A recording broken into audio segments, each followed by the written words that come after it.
الحمد لله نحمده ونستعينه ونستغفره ونعوذ بالله من شرور أنفسنا ومن سيئات أعمالنا من يهده الله فلا مضل له ومن يضلل فلا هادي له أشهد أن لا إله إلا الله وحده لا شريك له وأشهد أن محمدا عبده ورسوله وبعد. Terakhir tentang tercelanya orang yang berilmu. Lihat, berilmu tapi tercela kalau dia tidak mengamalkan ilmunya. Karena ilmu agama, ilmu akhirat tidak seperti ilmu dunia. Ilmu dunia dia tidak amalkan, enggak masalah. Dia jual, dia kumpulkan uang dengan ilmunya. Ya memang seperti itu. Antum belajar supaya jadi dokter, jadi pilot, jadi insinyur, jadi ini, jadi itu, kan supaya dapat duit, kan gitu. Dan tidak tercela, ya kan? Karena memang ilmu dunia dipakai untuk mencari dunia. Bagaimana ilmu agama, ilmu akhirat? Tentu dipakai untuk mencari akhirat. Namanya juga ilmu akhirat. Yang ilmu itu nampak tidak ada manfaatnya di dunia, iya kan? Bisa sholat dengan baik dan benar sesuai dengan sunnah Nabi, kelihatan manfaatnya di dunia? Enggak kelihatan. Yang sholatnya persis dengan cara sholat Nabi, dengan yang sholatnya acak-acakan, penuh dengan bid'ah, tidak mencontoh Nabi, biasa-biasa saja, sama saja kehidupannya. Bahkan dengan yang tidak pernah sholat sekalipun, bahkan dengan yang kafir sekalipun. Karena namanya juga ilmu akhirat, dipakai untuk mencari akhirat, ya. Dan begitu seterusnya. Ilmu tentang wudu, tentang tayamum, tentang tawaf, tentang sa'i, tentang akidah, tentang manhaj, enggak ada manfaatnya di dunia. Manfaatnya nanti di akhirat. Seandainya Allah memberikan sesuatu, maka tetap itu bukan tujuan. Ya, banyak ulama yang karena keilmuannya lalu dipakai oleh negara, sebagaimana Syekh bin Baz, Utsaimin, atau ulama-ulama hari ini di Saudi. Saya kira semuanya ditanggung oleh negara. Tentu ini bukan tujuan. Kalau ini tujuan, berarti Syekhul Islam, Syekh Albani tidak tercapai. Karena untuk yang kedua ini tidak mendapatkan apa-apa dari negara, ya. Jadi ya nasib mereka masing-masing. Dan begitulah para ulama. Ada yang hidup di istana seperti Ibnu Hazm, seperti tadi Syekh bin Baz, Utsaimin dan seterusnya, ditopang oleh negara, dibela oleh negara. Ada yang justru dimusuhi oleh negara, dipenjarakan, dan itu tidak sedikit. Ya masalah. Karena memang dunia bukan tujuan. Tujuan adalah akhirat, ya. Maka niat antum datang duduk di majelis ilmu, niat pertama adalah untuk menghilangkan kebodohan. Jangan sampai kita tidak tahu ini sunnah, ini bid'ah, nggak bisa bedakan. Ini syirik, ini tauhid, nggak bisa bedakan. Ini boleh ditakwil atau tidak, nggak bisa bedakan. Setelah itu, ilmu yang kita dapati kita amalkan. Ilmu yang kita dapati kita amalkan.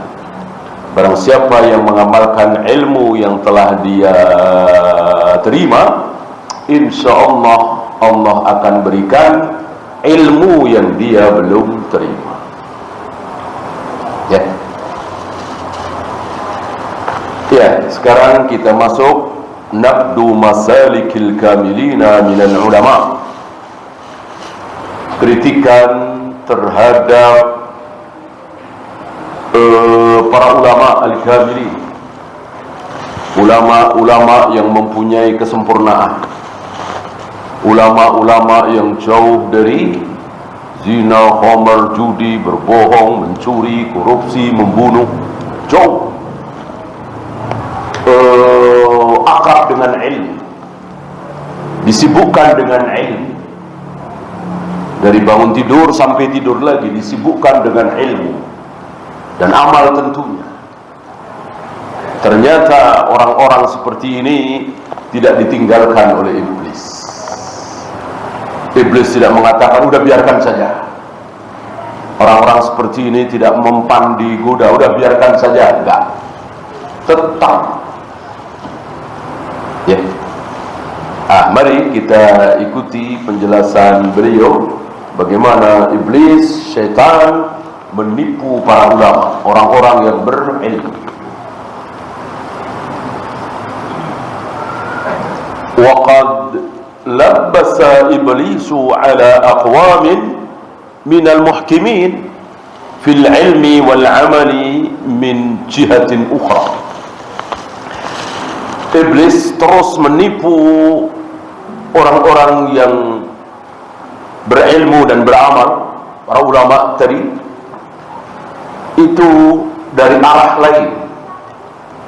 Kalau orang jahil, jauh dari ilmu, ya tadi, ayo berzina, ayo minum khamar, ayo berjudi, ayo korupsi, dan seterusnya. Ini min jihatin ukhra, dari arah lain, tidak dari situ. Dan kadang ini lebih berbahaya, ya. Sebagaimana iblis dulu. Iblis kan luar biasa kan. Sebelum diuji dengan diciptakannya Adam, iblis luar biasa. Ia berilmu, ia alim, ia saleh, ia bertakwa. Bahkan diriwayatkan hampir menyaingi Jibril alaihi salatu wassalam.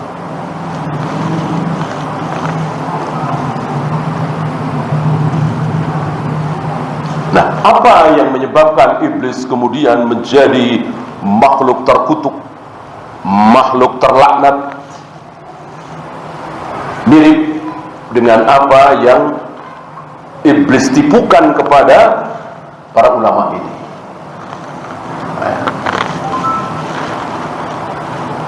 Fahassana lahum al-qibra bil ilmi. Iblis menghiasi, menipu, seolah-olah bangga dengan ilmu, merasa besar dengan ilmu, ya. Dibikin si fulan ini merasa besar dengan ilmu. Maka tidak jarang orang-orang yang berilmu itu terkena tipuan iblis seperti ini. Kadang marah ketika tidak disambut, kadang marah ketika namanya tidak disebut atau minimal tersinggung, ya.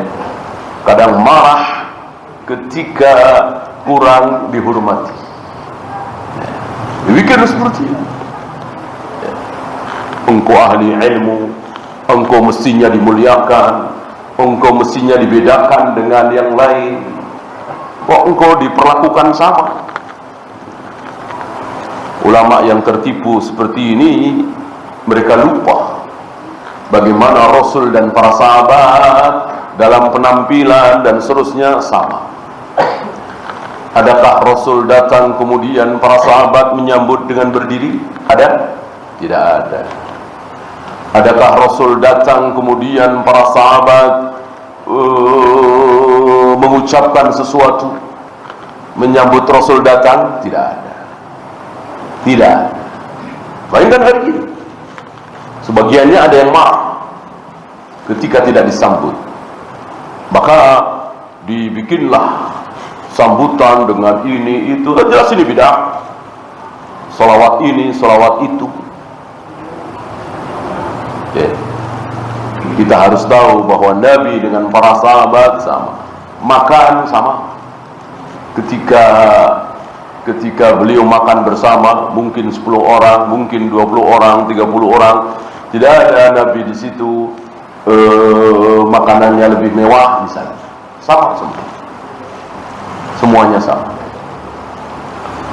Bahkan beliau mentaati ilmu yang beliau ajarkan. Ketika makan bareng kurma misalnya, maka tidak boleh, maka harus satu-satu. Ya. Salah satu adab dalam makan bersama. Ya. Tidak boleh.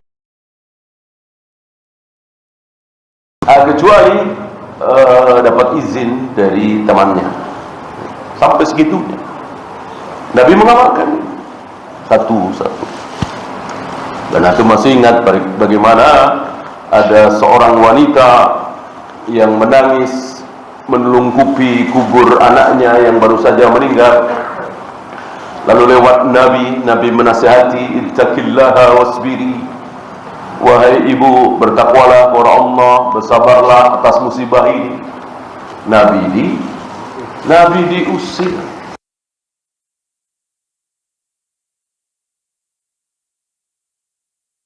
Pergi engkau tidak merasakan musibah yang menimpa. Diusir.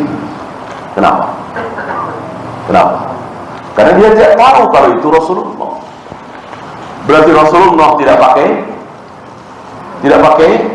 tidak memakai pakaian kebesaran, tidak memakai baju khusus, tutup kepala khusus, jubah khusus. Sebab kalau beliau memakai pakaian khusus, tentu akan dikenali oleh orang-orang. Pokoknya kalau pakaiannya begini-begini berarti Rasulullah. Tidak. Berarti pakaian beliau sama dengan pakaian para sahabat, makanya tidak dikenali. Saya kira hanya Islam yang benar, ya. Yang pakaian orang yang berilmu, tokoh, ulama sama dengan yang lain. Di luar Islam beda.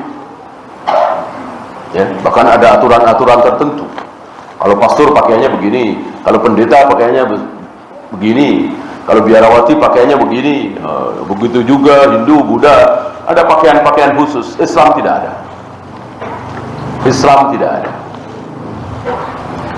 Yang berilmu, yang tidak berilmu, yang ahli ibadah, yang tidak ahli ibadah, yang tokoh, yang bukan tokoh, pakaiannya sama, menutup aurat. Dan tidak ada model khusus pakaian Islam.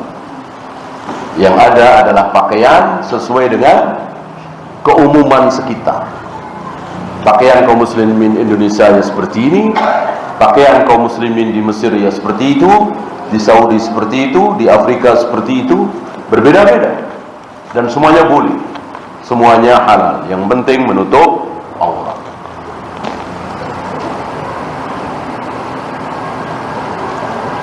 Ini dia, fahasana lahum al-kibra bila ilmi.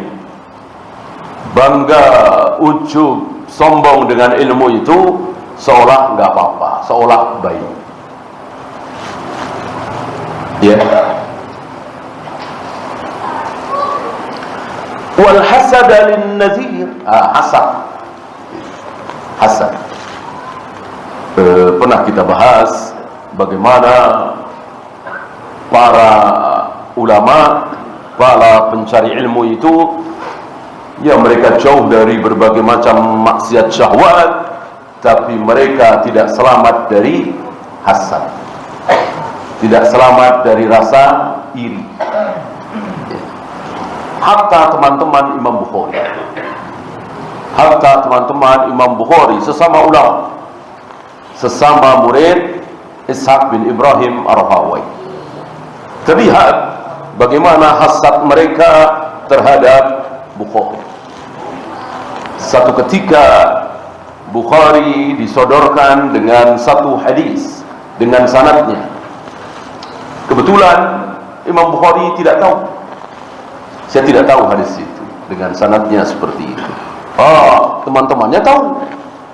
Mereka merasa senang, bangga, berangkat dari rasa hasad itu. Inilah yang dihembuskan oleh syaitan, oleh iblis.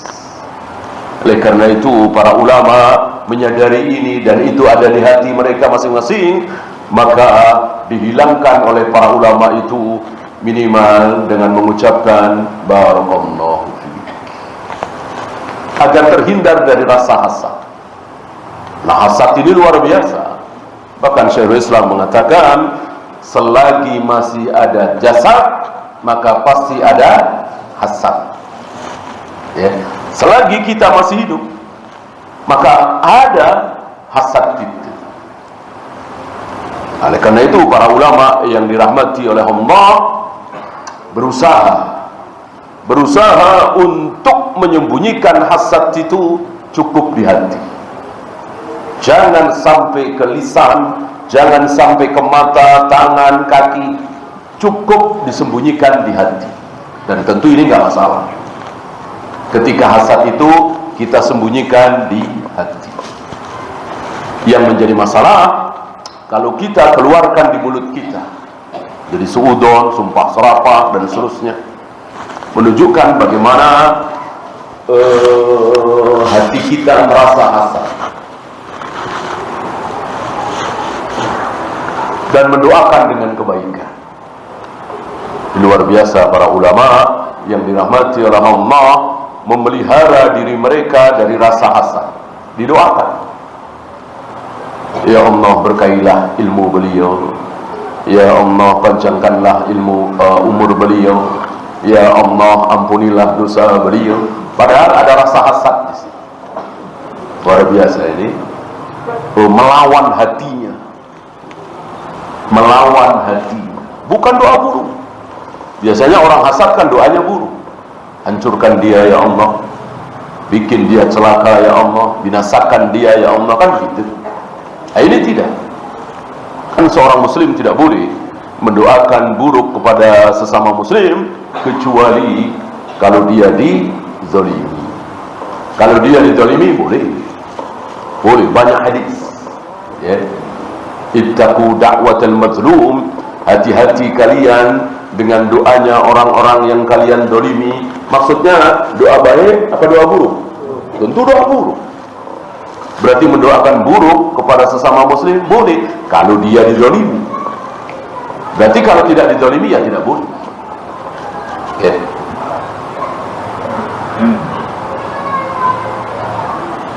Kalau dizalimi boleh. Dan ini berlaku siapapun. Ambil contoh misalnya seorang alim berilmu, jauh dari dosa, faham manhaj, hafal Al-Quran, hafal ribuan hadis. Dia menzalimi seorang muslim yang ahli maksiat misalnya, jarang sholat misalnya, tapi dia muslim, dizalimi oleh seorang ulama ini. Apa dipukul, apa ditendang, apa difitnah, apa pokoknya dizalimi.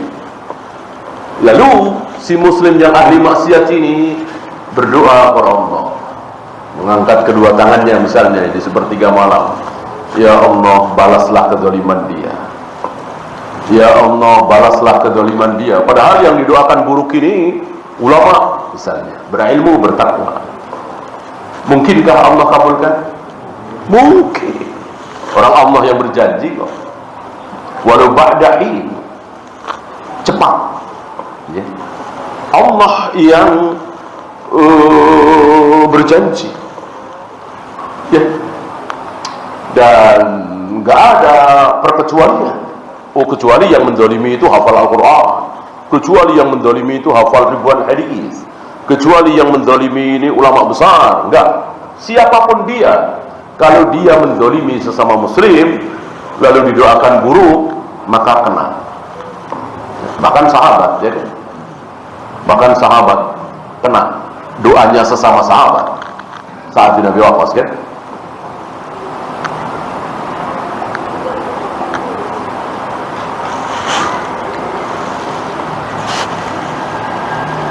Wariya'a li talabir riyasah hariyah.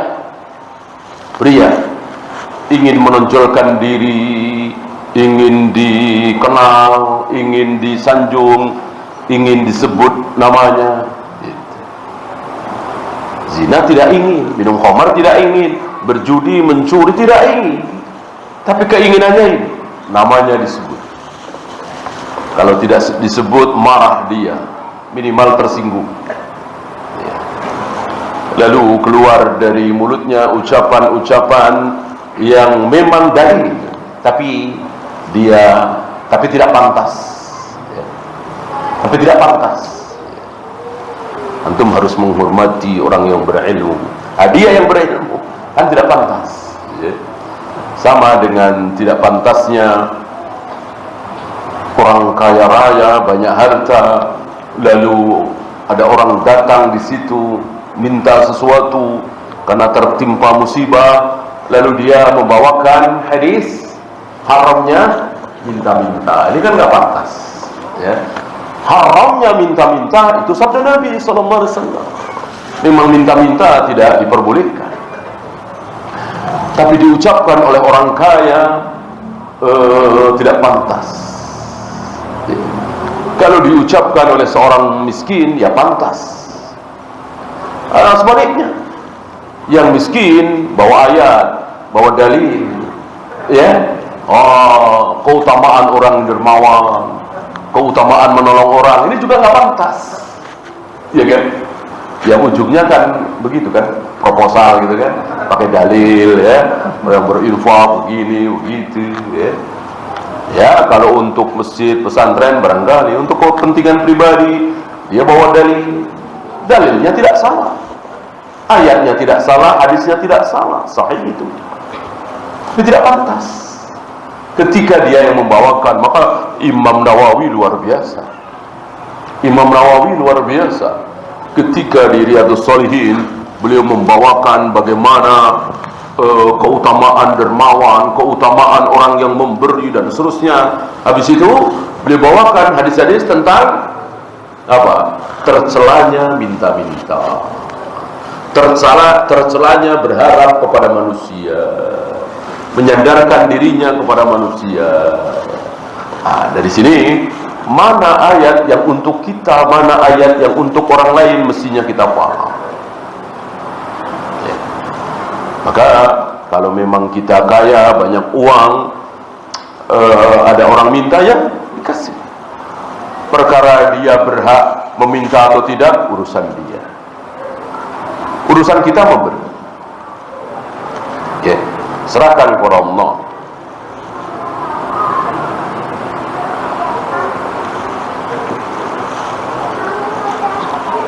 Wa taratan yurihim anna hadha kal haqqil wajib lahum. Kadang-kadang iblis memperlihatkan kepada para ulama bahwa ini hak kalian, ini hak yang wajib kalian terima. Kalian berhak nih disambut, kalian berhak nih disanjung, kalian berhak namanya disebut duluan dan seterusnya. Dibohongi oleh iblis. Padahal tidak. Biarkan orang-orang yang tidak berilmu itu, orang-orang yang bodoh itu, yang memberikan haknya kepada orang alim.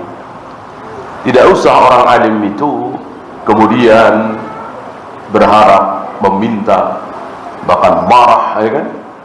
Tidak perlu.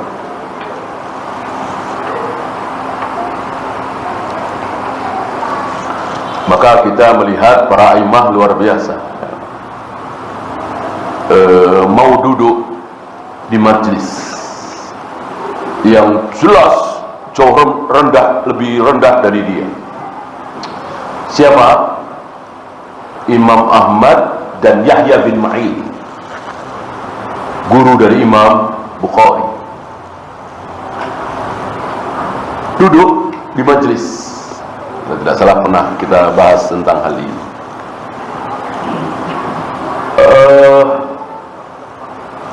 Majlis qasr, dan ada kisah lucu dari si Qasun ini.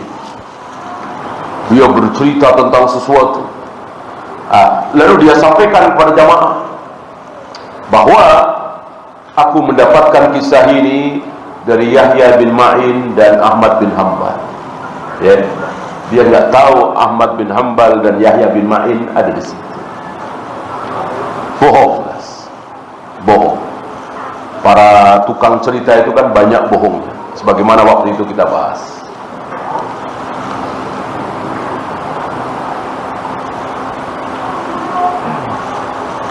Selesai majelis, Imam Ahmad dan Yahya bin Ma'in memberikan nasihat kepada si Qasun ini, tukang cerita ini. Dari mana engkau dapati kisah tadi?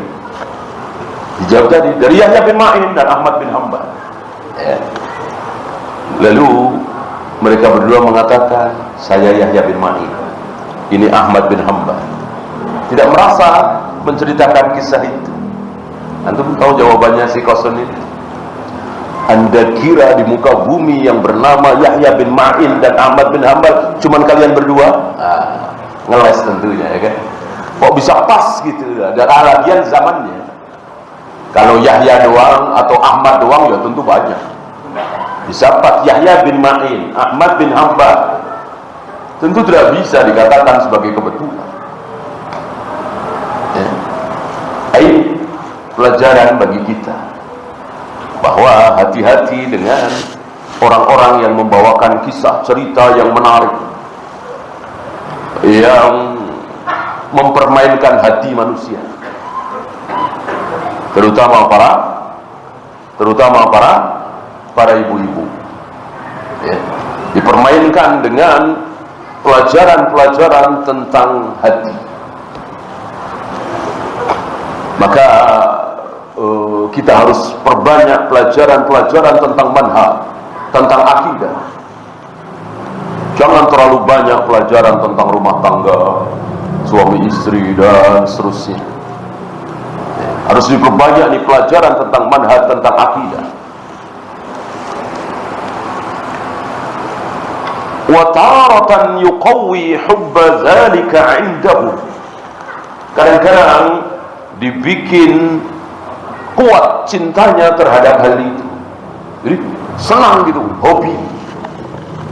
Makan ini enggak hobi, minum ini enggak hobi, ya.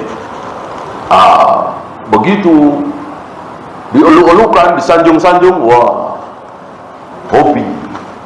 Padahal butuh apa tidak? Tidak butuh. Ya. Makanan, minuman, uang, emas, perak, kita semua butuh. Sanjungan? Enggak butuh. Maka orang yang beramal dengan tujuan makanan, minuman, duit, amal akhirat ya, tercela. Kalau tujuannya disanjung, maka lebih tercela. Lebih tercela. Kenapa? Kita butuh makan, butuh minum, butuh uang, tapi sanjungan tidak butuh. Disinilah iblis menipu kita, menipu para ulama bahwa seolah mereka butuh, ya. Padahal tidak butuh. Ketika orang-orang tidak ada yang menyanjung, tidak ada yang menyambut, tidak ada yang menghormati, nggak masalah. Yang masalah itu kalau kita kelaparan, kita kehausan, kita nggak punya uang, padahal kebutuhan banyak, itu masalah. Tapi dieluk-elukan, disanjung dan seterusnya, bukan sesuatu yang dibutuhkan oleh manusia. Dasar iblis penipu. Maka sebagian orang ini justru menginginkan itu. Kadang-kadang mereka kuat lapar, kuat haus, ya kan? Tapi nggak kuat kalau tidak disanjung, nggak kuat kalau dihina, nggak kuat kalau dicaci, nggak kuat kalau dimaki. Lihat para nabi, para rasul, ya dicaci, ya dimaki, ya dihujat. Jadi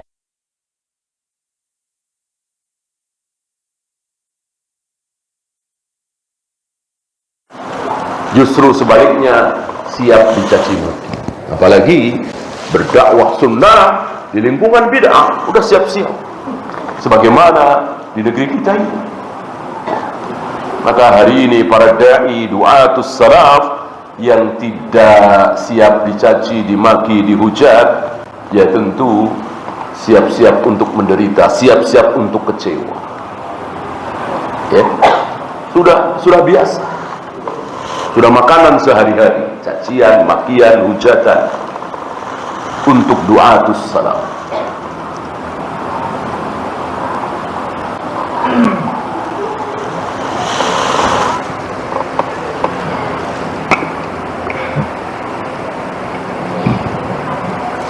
Fala yatrukunahu, lalu mereka tidak meninggalkan dini, ma'a ilmihim bi annahu khata', padahal mereka tahu ini salah. Kenapa? Tadi dihembuskan seolah berhak, nggak apa-apa. Kalau mereka orang-orang bodoh, orang-orang awam, nggak boleh ini. Kalau kami berilmu, boleh.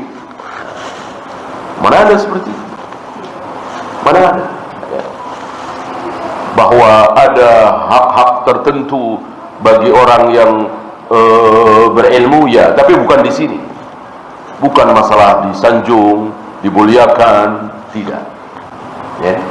Tapi apa misalnya berfatwa, ya kan? Nah, tentu bukan orang yang berilmu tidak boleh berfatwa. Ya. Ada hak-hak tertentu. Nah, iblis menipu. Jadi hak anda wahai para ulama, padahal bukan hak para ulama itu. Sekedar sanjungan, memuliakan, dinomorsatukan, ya. Tapi berfatwa, iya, itu memang hak para ulama, bukan hak kita. Kita tidak berhak untuk berfatwa. Idza ijtahada al-imam wa yusibu walahu ajran. Nah, ini hak betul. Berhak dengan pahala dua. Ketika dia berijtihad, kemudian ijtihadnya benar, dia mendapatkan dua pahala. Datang sebuah permasalahan, kaum muslimin butuh jawaban. Ya, ambil contoh misalnya rokok misalnya, kan nggak ada di ayat, nggak ada di hadis, ya kan? Nah, ini butuh fatwa ulama. Lalu seorang ulama, seorang imam beristihad dan istihadnya benar, maka dia dapat dua pahala. Bagaimana kalau istihadnya salah? Dosakah dia? Tidak. Tetap dapat pahala, tapi satu. Apakah ini hak para ulama? Betul. Apakah itu hak bagi kita yang bukan ulama? Tidak. Kita yang bukan ulama, saya, antum, dan seterusnya, tidak berhak dua pahala dan satu pahala itu. Karena kita tidak berhak beristihad. Ya. Ketika kita ingin mengetahui sebuah hukum, yang dimana hukum itu harus tahu jawabannya, seperti seorang perokok tadi misalnya, dia ingin tahu apa sebetulnya hukum rokok ini. Kalau haram saya berhenti, kalau sekedar makruh apalagi halal, ya saya akan terus merokok. Nah, dia minta fatwa. Bolehkah dia beristihad? Tidak boleh. Tidak boleh dengan anggapan kalau ijtihad saya salah kan lumayan dapat pahala satu. Nah, dia tidak berhak. Itu hak ulama, bukan hak kita yang bukan ulama. Nah, yang ditipukan oleh iblis kepada para ulama itu bukan tadi. Kalau tadi insya Allah para ulama tahu kan, tapi sesuatu yang lebih mengarah kepada syahwat, dimuliakan, dihormati, disebut-sebut namanya, disanjung-sanjung, yang itu semua seorang manusia tidak butuh.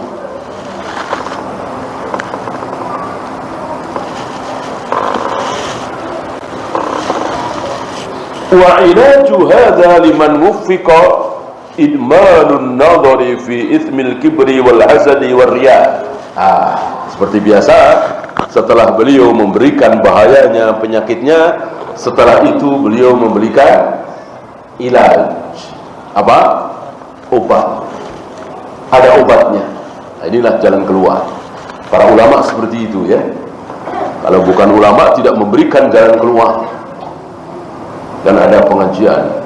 Menurut madhab Hanafi begini, menurut Hambali begini, menurut Syafi'i begini. Tidak dijelaskan mana yang roji. Ya, sudah dibiarkan. Jadi seolah-olah benar semua. Padahal famada ba'dal haqqi illa tolak. Di luar yang hak pasti sesat. Di luar yang hak pasti sesat. Berarti kebenaran ada berapa? Satu. Nah, seolah si ustadz ini memberikan kesan ini benar, ini benar, ini benar. Nah, itu bahaya. Menurut Hanafi begini, menurut Hambali begini, menurut Syafi'i begini. Padahal beda.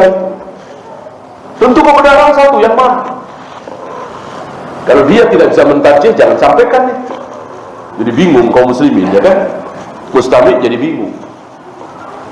Insyaallah du'atus salaf tidak seperti itu. Tidak pantas seperti itu. Ya. Menyampaikan pendapat ini tanpa tarjih. Kasihan mustami'. Mending jangan sampaikan. Ya, sampaikan yang datang dari Nabi sallallahu alaihi wasallam. Apa obatnya? Bagi orang yang ditipu oleh iblis tentang riya, sum'ah dan seterusnya, yaitu idmarun nadari fi ithmil kibri wal hasadi wal riya. Terus menerus berfikir, memperhatikan, mempelajari bagaimana dosa-dosa dari sombong, hasad, riya. Bagaimana kesombongan iblis akibatnya seperti apa? Ini kan gara-gara sombong. Termasuk kesombongan Fir'aun, kesombongan Abu Jahal, Abu Lahab. Dan sombong itu apa? Batrul haq wa qamtun nas, menolak kebenaran yang datang dari Allah dan Rasulnya, merendahkan manusia. Terus dibahas bahayanya sombong. Mudah-mudahan bisa selamat. Belajar bagaimana bahayanya sombong itu.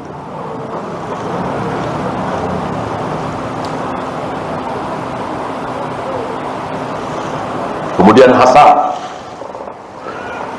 Hasad itu bisa menghapus amal-amal kita, sebagaimana api bisa membakar kayu bakar. Kan cepat itu. Maka jangan sampai hasad itu terus di diri kita dan dipelihara. Kecuali tadi, cukup di hati. Kemudian riya, memamerkan amal, memperlihatkan amal yang amal itu bisa ditutup, bisa disembunyikan. Kecuali nggak bisa salat berjamaah, salat Jumat, haji, umrah, jihad, bisa disembunyikan? Ya nggak bisa. Haji, umrah disembunyikan, gimana caranya? Dan kita lakukan di tengah-tengah ribuan manusia. Salat berjamaah, salat Jumat, jihad apalagi, nggak bisa disembunyikan. Beda dengan salat malam. Mungkin qobliyah, ba'diyah yang rumahnya dekat, atau ba'diyah ya. Salat duha, ya, baca Al-Quran, zikir, wirid, menangis dan seterusnya. Ini kan bisa disembunyikan. Gitu ya.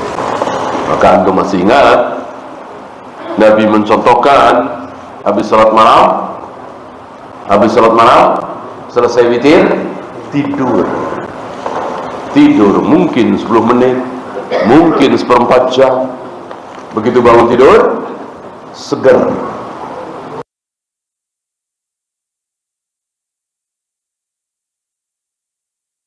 Akan bekas sholat malam, sholat semalaman, sholat berjam-jam. Kalau tidak tidur dulu, ya tentu ngantuk, lemes. Ketika salat subuh dilihat orang-orang, wow, dia habis salat semalaman nih, ya ngantuk-ngantuk. Kalau kita malah nggak sholat tahajud juga, tapi ngantuk-ngantuk juga, ya. Itu kita, ya, boro-boro sholat tahajud, ya. Tapi ngantuk-ngantuk juga, lemes-lemes juga. Itu kita. Nabi tidak, para ulama tidak.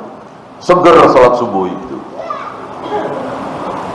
menghapus bekas bahwa habis berdiri berjam-jam di hadapan Allah. Ya. Bisa sembunyikan. Nanti akan kita dapati kisah seorang alim, ya, Ayyub As-Sikhtiyani, yang ketika berbicara kemudian berbicara tentang sesuatu, surga, neraka, adab kubur, kemudian menangis, ya. Dia pura-pura flu, pilek, dengan mengatakan ma'asyadad sikap, ya. Oh, flu itu nggak enak, ya. Emang benar kan, nggak bohong dia. Flu itu nggak enak, padahal dia bukan karena flu, karena menangis, ya. Nah, inilah ulama kita. Inilah ulama kita. Beda jauh dengan kita. Nggak nangis, dinangis-nangisi, gitu. Padahal dia nggak nangis. Suaranya ya kayak pemain sinetron kan, bisa banget itu, ya. Nggak nangis, nggak sedih, tapi acting nangis, ya. Cirinya apa? Bisa ngomong, ya kan? Ngomong nangis seperti itu. Kalau nangis beneran nggak bohong, bisa ngomong nggak?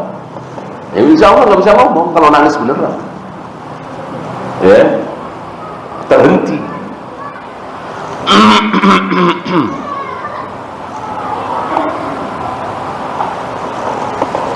Inilah ulama-ulama kita, beda jauh dengan apa yang kita saksikan, apa yang kita lakukan hari ini. Beda jauh. Ini barangkali salah satu cara supaya kita tidak sombong, supaya kita tidak membesarkan diri kita, supaya kita tidak merasa sebagai orang besar, ya. Lihat Imam Syafi'i, lihat Imam Bukhari, Yahya bin Ma'in, Ali bin Madini, Yahya Al-Qattan, Sufyan bin Uyainah, Sufyan Al-Thawri. Dengan demikian kita akan merasa kecil, malu, minder, nggak ada rasa besar. Orang nggak ada apa-apanya, nggak ada apa-apanya dibanding dengan mereka-mereka itu. Dengan demikian, insya Allah nggak ada rasa sombong, ya. Dan ini kan yang mencontohkan pertama kali kan Nabi SAW. Walaupun jelas beliau paling mulia di antara seluruh para nabi, para rasul, paling besar, paling tinggi di antara seluruh para nabi, para rasul, tapi beliau tidak memposisikan seperti itu. Bahkan beliau pernah mengatakan, seandainya Nabi Ibrahim ragu terhadap kebangkitan, aku lebih ragu lagi. Lihat, kan ada syubhat waktu itu dari orang-orang Yahudi menuduh Nabi Ibrahim ragu dengan kebangkitan. Buktinya minta bukti kepada Allah. Rabbi arini kaifa tuhyil maut. Ya Rabb, ya Allah, tunjukkan kepadaku bagaimana cara engkau menghidupkan yang sudah mati.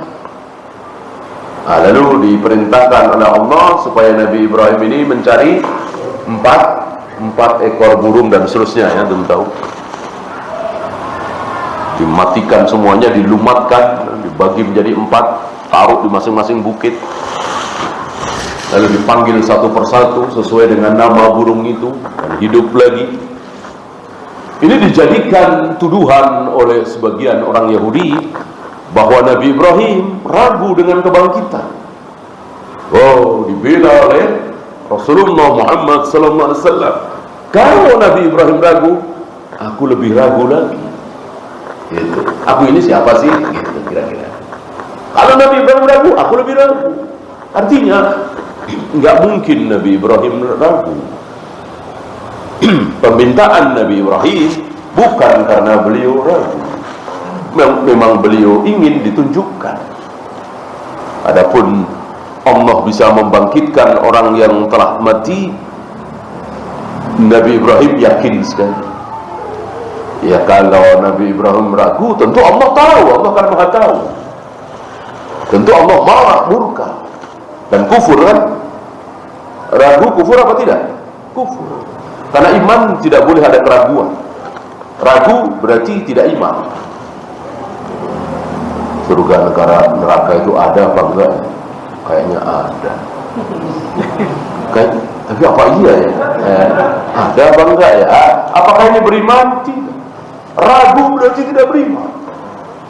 Beriman itu mantap, betul-betul yakin. Tidak ada keraguan sedikit pun. Ragu berarti tidak beriman. Masa Nabi Ibrahim tidak beriman? Maka dibela oleh beliau, Nabi Ibrahim ragu, aku lebih ragu.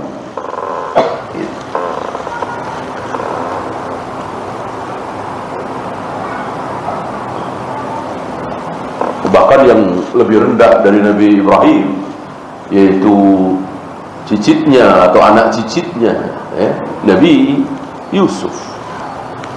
Nabi Yusuf kan lebih rendah dari Nabi Ibrahim, tentu lebih rendah lagi dari Rasulullah Muhammad SAW. Tapi beliau tidak merasa lebih hebat dari Nabi Yusuf, bahkan menyanjung Nabi Yusuf ketika Nabi Yusuf tidak mau keluar dari penjara. Dipersilahkan keluar dari penjara, Nabi Yusuf tidak mau. Bereskan dulu fitnah itu, baru aku mau keluar. Penolakan Nabi Yusuf ketika disuruh keluar dari penjara disanjung oleh Nabi, dipuji oleh Nabi, dan beliau rendahkan diri beliau. Kalau aku yang jadi Nabi Yusuf disuruh keluar dari penjara, tentu aku akan keluar. Kan di penjara tidak enak. Betapa kuatnya Nabi Yusuf, disuruh keluar dari penjara nggak mau. Kalau aku mau, gitu. Merendahkan diri, tidak seperti kita, meninggikan diri. Inilah Nabi kita Muhammad sallallahu alaihi wasallam.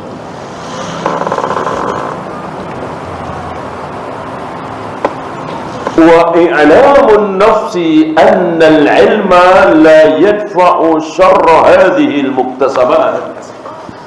Dan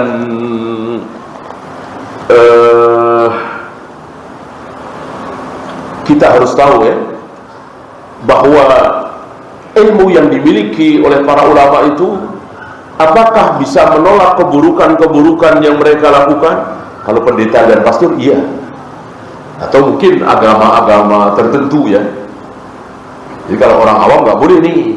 Kalau kami orang yang berilmu boleh. Islam tidak ada. Islam tidak ada seperti itu. Mentang-mentang dia berilmu, mentang-mentang dia ulama, lalu boleh melakukan keburukan-keburukan itu. Ini tipuan. Bahkan yang ada sebaliknya. Lebih akan ditanya oleh Allah. Karena kan dia tahu dalilnya, tahu ancamannya. Kalau yang berilmu kan tidak. Paling mujmal saja. Riba haram, titik. Haram itu apa? Dosa, titik. Ya orang awam. Kalau yang berilmu, ulama kan tahu. Riba ada sekian puluh cabang. Ada yang dosanya besar, sedang, kecil, ada yang kecil sekali, ada yang paling ringan. Yang paling ringan dosanya seperti gayatir rajulu ummah, seperti anak menzinai ibunya. Ini ulama kan tahu. Kok makan riba juga kan keterlaluan. Walaupun sama-sama tahu kalau itu haram. Kan dengan seorang ulama mengetahui dahsyatnya ancaman riba itu, mestinya dia semakin jauh. Malah dia makan riba misalnya. Dan seterusnya. Ya. Maka mestinya orang yang berilmu akan semakin jauh dari maksiat, akan semakin taat kepada Allah, akan semakin takut, bukan malah sebaliknya. Ya. Sementara orang-orang yang tidak berilmu malah lebih takut, ya ini sebuah keburukan. Dan kita saksikan hari ini yang ke masjid, yang rajin berjamaah, orang-orang awam. Ya, di beberapa tempat ya, yang profesor, doktor agama ini ya, yang tokoh-tokoh, dosen agama tidak terlihat berjamaah di masjid. Ini sebuah keburukan. Mestinya orang-orang yang berilmu itu mencontoh. Ya. Masuk, Isya, silakan. Azan dulu. Sallallahu ala Muhammadin sallallahu alaihi wasallam. Wa akhiru da'wana alhamdulillahi rabbil alamin.